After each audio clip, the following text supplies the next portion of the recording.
That's a sexy looking image. Who wouldn't want that box to show up to their house? Hey everybody, it's Justin Brook from AdSkills.com, and today I've got a treat for you. Have you ever thought about starting a subscription box business? I mean, the revenue from that monthly recurring revenue can be super good if you can get a subscription box business to take off. And today we're going to look at one of the best. We're going to look at ButcherBox, all right? We're going to show you all of their marketing. We're going to show you their strategies. We're going to show you their landing page. We're going to show you their keywords. We're going to show you their social media. You're going to be able to dive into everything that they're doing so you can start getting ideas for how you can build your own subscription box business based on one of the best players in the industry. So let's go. Let's dig in here. First, we're taking a look at the homepage here. And you notice right here at the top, pay attention to this because I've already looked at some of the pages. Pay attention to this image right here. Okay, they're showing nice, good, clean, quality pieces of meat right up front. And then they've got a get started button right here at the top above the fold. If you click that, they're immediately asking for the email address to get a free discount. So I like that. For all the people who say never discount your product or anything like that, sometimes it's a great way to do lead gen and get that customer in there. Because what's this person going to do next, right? Obviously, they want to use their free chicken thighs for a year offer. And so they're going to try and buy, and they're going to be part of this company. So brilliant strategy. Let's take a look at the homepage a little bit more here. We see they go right into benefits. Then they talk about how it works. You know, what you're going to do step 1, step 2, step 3, right? And then they jump right into taking a look at what the product is going to look like. All right. So this is good product demonstration in here, so that you know what to expect. That's a sexy looking image. I mean, who wouldn't want that box to show up to their house? And then down here, they got a call to action with choose your plan. Down here, they've got testimonies, you know, so just a nice homepage. It's got the right direct response marketing components on there without looking cheesy, you know. And notice it's not a VSL, notice it's not a webinar, notice it's not like a long form sales page, but it's got the right persuasive elements on the page. So let's jump into their traffic and take a look. We're going to use SimilarWeb for this. We see 1.9 million visits. Their monthly visits is at 655,000 monthly visits. Their uniques are at 346,000 uniques per month. Their main website is United States. Pay attention to this groceries. They're dropping hints on us already. Take a look at some of their engagement. Average duration on the page is 3 minutes. Bounce rate 21%. And the average pages per visit is 6. Pretty good. Comparing them against other big players. Look at this. They're bigger, well, traffic-wise. I don't know revenue-wise, but it looks like they're getting more traffic than Omaha Steaks. They're getting more traffic than Wild Fork Foods, but they're not getting more traffic than ThriveMarket.com. And I believe that's just because ThriveMarket has like all products where ButcherBox just has meats. So a little bit or apples to orange comparison there. Their traffic largely comes from the United States, a little bit of Canada, a little bit of some more English-speaking countries here. I'm surprised to see Zimbabwe on there. Good for them, trying to figure out how to go fully international. Again, dropping hints with this groceries category here. We see that their marketing stack is primarily direct. So I think about that. Usually when I see a big company and direct, that screams affiliates to me because it's not millions and millions of people are just typing in their domain. You know, it's something else is leading to that. So direct is people that are clicking a link and going direct to the website without it being on email, social, organic, which I don't understand why it doesn't show up on referrals, because that's interesting because I believe that this is all partnerships. And we're going to see some more stuff as we go along as to why I believe that that's all partnerships and referral partners. A little bit of paid search, teeny tiny bit of display, but really big on organic search. So we know right here, just by looking at right here, their main strategy, we've seen their webpage already, their homepage and how that works, how they're grabbing the email address. Then we see their main strategy is search engine optimization with referral partners. And that's what I believe the direct is. And we'll talk about that here in a little bit. Then we'll scroll down a little bit more down here. This is where I see some of the tips, okay? We noticed that grocery keywords trend seasonally in April. And then again, it says we found 72,000 organic keywords sending traffic to grocery sites, okay? So, you know, keep paying attention to that word groceries here. Top referring websites, we see carnivorestyle.com is the #1 website sending to them. I wonder if that's owned by them. That could be interesting.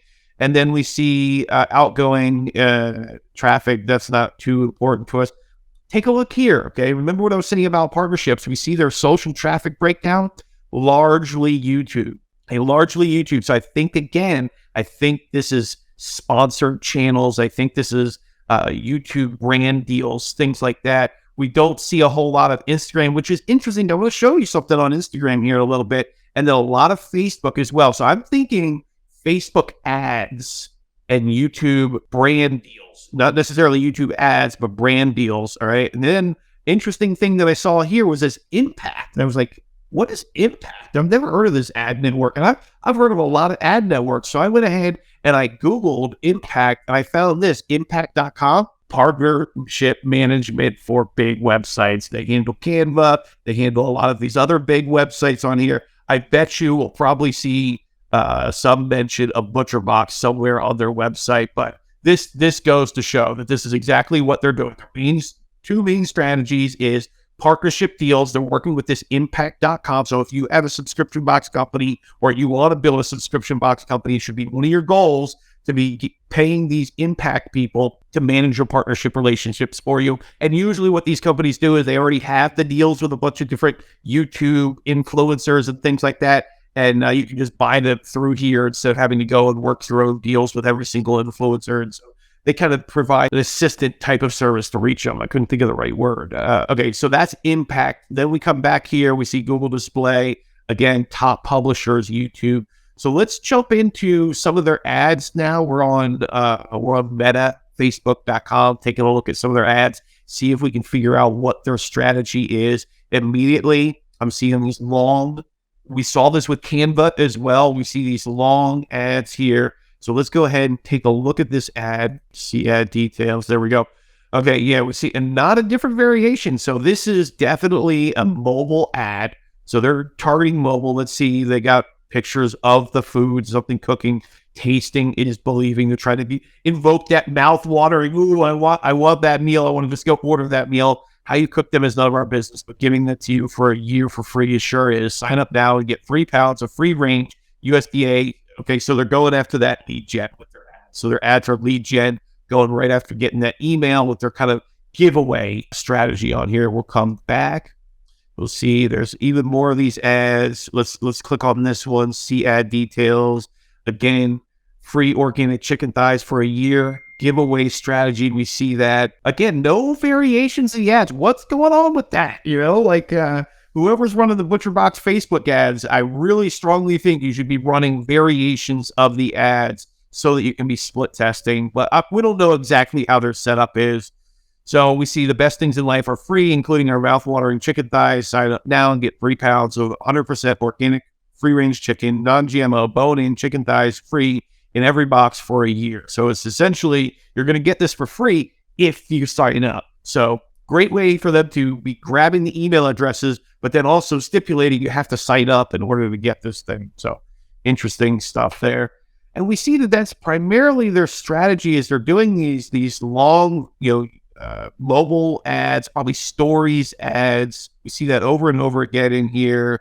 We've got meet your match. Let's check this one out here. This one looks a little different. Pick your favorite protein, free for a year. So that's probably an older deal. We see that the free chicken thighs was their current deal. This might have been their older deal where they were picking which protein. So it looks like they've optimized. Okay. All right. So we see what their Facebook ad strategy is. Now let's go into their search stuff here. So I will go back a page. Okay. And we see the main ButcherBox. Now we're in SEMrush, SEMrush, whatever you want to call it. We see that they're getting 438,000 visitors per month from their SEO. If you remember, they were getting about 600,000 visitors per month total. So this is primarily where their traffic is coming from. They are heavy on search engine optimization. So we're going to look and see what are they doing to get this kind of traffic. Their total traffic cost, if they were to try to buy this, $468,000. Branded traffic, not branded traffic. We see here that majority of their traffic is informational. All right, so that's a key. Remember what we talked about? We saw those hints about groceries, and then we see this informational thing. So I'm guessing it's all recipes. So we're going to dig into their keywords, and they're probably going after people who are searching for groceries or recipes, and then they're, catching them to order right then and there. They don't want to drive out to the store. They're looking up recipes. They wish they could just hit send if the food comes to them. I'm sure that's what the plan is. We see again and again and again. First thing, brand stuff. All right. So they're going after their own brand stuff. So they're getting their searches here. Let's see what their paid ads were. We'll come back to the SEO in just a minute. I wanted to see their paid search. 39,000 visitors from paid search. They have 422,000 backlinks, 10,000 referring domains. Let's see what their paid search is like. Top paid keywords. We'll view details. Just wanted to see this. Wanted to confirm. Do I see brand search? Of course, we see brand search. Guys, I can't say it enough. I think I've said it in every single video. You see these big companies again and again and again and again. They're always using their brand search, okay, in their ads. Then they're even they're targeting ButcherBox reviews in multiple ways. ButcherBox login, and then the other keywords that they're using: meat delivery service. That's a no-brainer for them. Pasture-raised chicken. Anybody who's looking for the types of products that they have: meat delivery, grass-fed beef, meat delivery box, meat delivery, grass-finished beef, meat bundles near me, grass. Yeah, so they're basically, people that are looking for what they already sell. They're, using paid ads to get on top of that. Okay. Then let's go back and take a look at their SEO again. I want to dive into there because there's something I wanted to show you in their SEO. So we'll go back to organic keywords, and then we'll take a look at their keywords here. If we scroll through, it's already sorted by volume. No, it's not. Let's sort by volume. And then we're going to take a look. Okay. So we see box. They're what position? They're in 95th position for box. Okay. That would be incredible if they ranked number one for box. I'm not sure it would be the greatest one, but they rank 48th position for Omaha Steaks. Then we see, so they're targeting like scallops. They're targeting ground turkey recipes. They're ranking pretty well for this. They've got meat. What else do they got? A lot of their flank steak. They're in 80th position for this. Baked chicken recipes. And this is what I was talking about. Okay. So if you look here at their landing page for how are they ranking for baked chicken recipes, we don't see any of that on their homepage, right? Well, it turns out they've built their own little recipes website. And so their blog, their content marketing is they've just got tons and tons and tons of recipes. And that's how they're grabbing people to their website, grabbing all that search engine optimization traffic, ranking for all these types of keywords. And then they've got their ads, so like somebody's going and they're searching, how to bake chicken in foil. Well, you might as well just grab the free chicken thigh deal from ButcherBox while you're at it, deals for grilling season. So that's their strategy is, they're, like we said, it's partnerships, it's search engine optimization. How they're getting all that search engine optimization traffic is they've got a giant recipes website, and we're going to see that in social media here in just a minute as well. Let's dive into AdBeat before we go into their social media. Take a look at their spend on display ads. We see that they're spending a total of $101,000 in the last 6 months, and a lot of that has gone to other. I believe that that's that impact, right? We saw that before. So half of their ad spend is going to this impact network where they're paying for all these YouTube deals. And then we see they're doing some YouTube ads as well, a little bit of display ads on top of that. Top cities, usually it's just the biggest cities, and we see that here. Let's take a look at one of their ads. I'm not going to be able to talk while I do this. I'm going to have to mute my stream, but I will play it. It's 30 seconds, so you just have to kind of watch it. The audio just doesn't come through, and then I can get banned on YouTube if they're playing certain songs and stuff like that. So it's just going to be on mute, but it's 30 seconds. I'm going to go ahead and do that right now so you can see what it's like.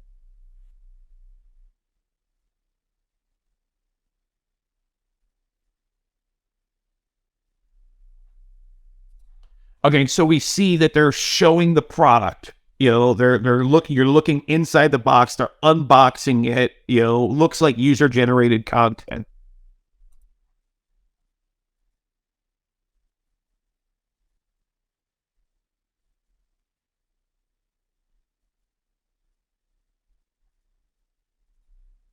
I'm assuming that section where they were showing the different faces of the farmers and the fishermen and stuff like that was, I'm assuming the audio in there was talking about how it's sustainably grown, organic. We know our farmers, we know the sources of our product.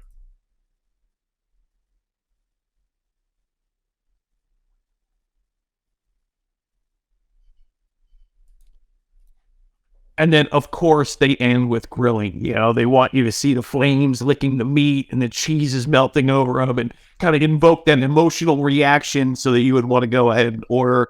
We see their main landing page is their home page where they're driving all that. We can take a look at top publishers, and we see that they're posting mostly on sports websites, which makes sense. A lot of their ads are about recipes, meat-based recipes, grilling-based recipes, and so they're trying to get these guys who are probably out at the tailgate or they got the game on while they're grilling, and so trying to catch them at the moment here. So we see where they're driving all their ads from on these websites. It's sport websites as well as news websites.